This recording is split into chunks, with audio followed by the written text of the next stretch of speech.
La casa de los lamentos. Nunca he sido supersticioso. Ni siquiera cuando enterramos a mi abuela María con un rosario que no era suyo, o cuando mi madre soñaba con muertos que le pedían café caliente.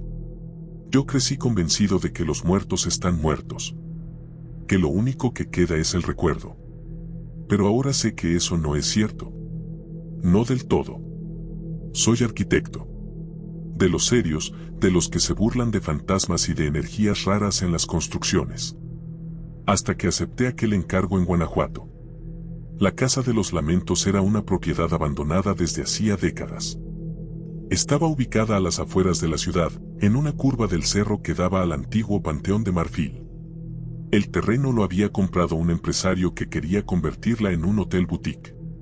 Me ofreció buen dinero por el diseño de la remodelación. Y acepté. La primera vez que entré fue un martes de marzo. Todavía me acuerdo del sonido de mis botas sobre el mosaico quebrado del zaguán. El aire olía a polvo húmedo, y la madera crujía como si respirara. Los planos originales se habían perdido.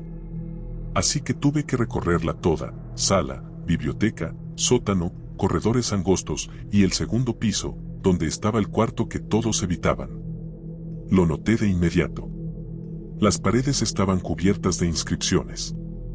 Círculos, números, frases en latín. Todo dibujado a mano.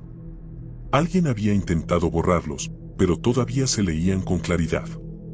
En el centro del piso, una mancha negra en forma de espiral. Tomé fotos. Las envié a mi asistente. Pero las imágenes salieron distorsionadas. Como si el cuarto se resistiera a ser registrado. Esa noche soñé con una mujer que lloraba en un rincón de ese mismo cuarto. No le vi la cara. Pero su llanto era tan profundo, tan dolido, que me desperté con los ojos húmedos. Las semanas siguientes comencé a notar cosas. El primer aviso fue el reloj. Mi reloj de muñeca, digital, empezó a atrasarse. Siempre 3 minutos con 17 segundos. Lo corregía y volvía a atrasarse igual. Después fueron los espejos.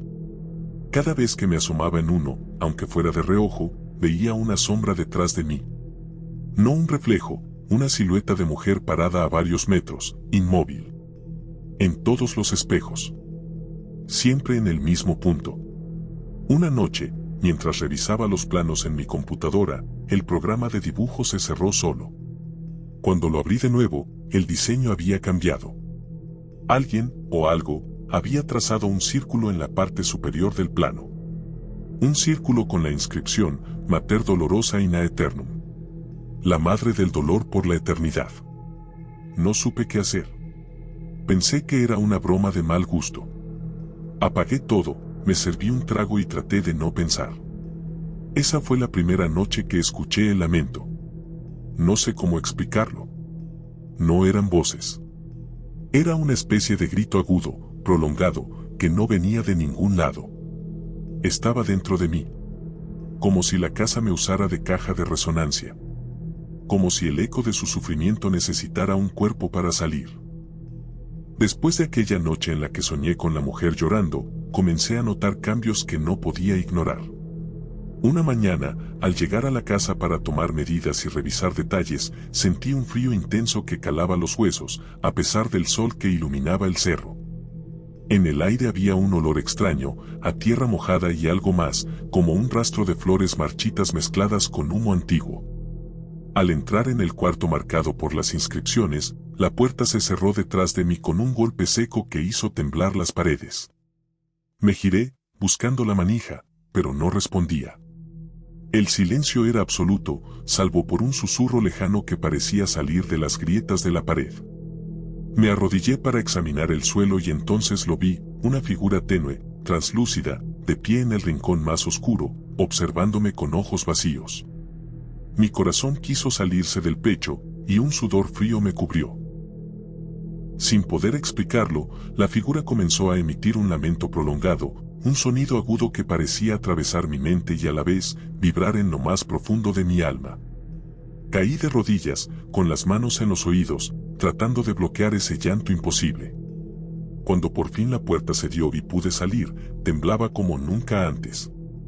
En los días siguientes, la casa parecía susurrar. A veces me despertaba con voces apenas audibles, fragmentos de frases en latín mezcladas con sollozos. La sensación de ser observado era constante. El reloj de mi muñeca se volvió una tortura. Siempre atrasado 3 minutos con 17 segundos. Intenté reemplazarlo, pero el nuevo también adquirió esa extraña desviación. Parecía un mensaje, una cuenta regresiva. En los espejos, la sombra femenina apareció repetidamente. No importaba dónde estuviera, en la casa, en mi apartamento, incluso en la oficina. Siempre en el mismo lugar, a unos pasos detrás de mí, inmóvil, con ojos que quemaban. La línea entre lo real y lo irreal se desdibujaba. Decidí investigar. Encontré a un historiador local que conocía la leyenda. Me habló de un hombre llamado Joaquín Aldama, un médico del siglo XIX que había vivido allí. Un cirujano de prestigio que perdió a su esposa en el parto y, desde entonces, enloqueció. Decían que secuestraba mujeres del pueblo y las sometía a rituales extraños. Que buscaba reconstruir a su amada. La casa fue escenario de gritos, desapariciones y supuestas invocaciones. Pero nada se probó. Aldama murió en un incendio que consumió la biblioteca y parte del segundo piso. El historiador me dio algo más, un dibujo antiguo de la casa, antes de las reformas. En ese plano, había un cuarto oculto bajo la biblioteca. No estaba en mis planos actuales. Regresé. Cavé en el suelo con mis propias manos. Y lo encontré. Un cuarto subterráneo, pequeño, con paredes de piedra. En el centro, un altar. No religioso. No exactamente. Sobre el altar, una máscara de hueso humano, tallada con letras góticas.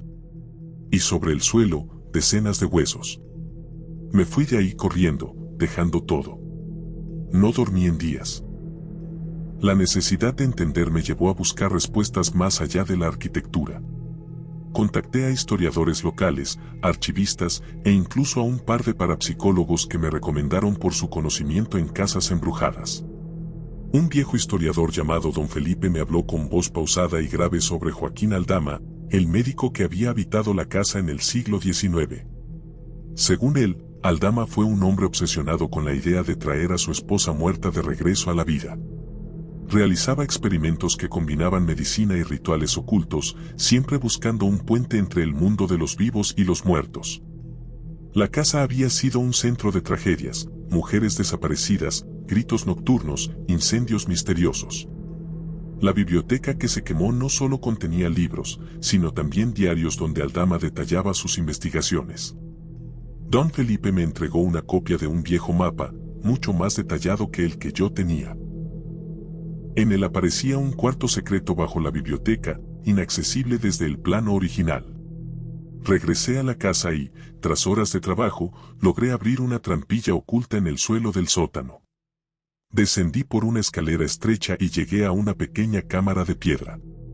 En el centro, un altar cubierto de símbolos góticos y objetos macabros, una máscara de hueso, fragmentos de huesos humanos, velas consumidas hasta la base y restos de pergaminos escritos en latín y náhuatl. El aire allí era pesado, denso, como si el tiempo se hubiese detenido. De repente, sentí una presencia detrás de mí. Me giré lentamente y vi la figura espectral de una mujer con vestido blanco, su rostro cubierto por un velo roto. Extendió la mano hacia mí, y aunque no pronunció palabra, comprendí que me estaba implorando ayuda para liberar su alma. Después de descubrir aquel cuarto oculto, intenté convencerme de que todo tenía una explicación racional. Pero la realidad comenzó a resquebrajarse frente a mis ojos.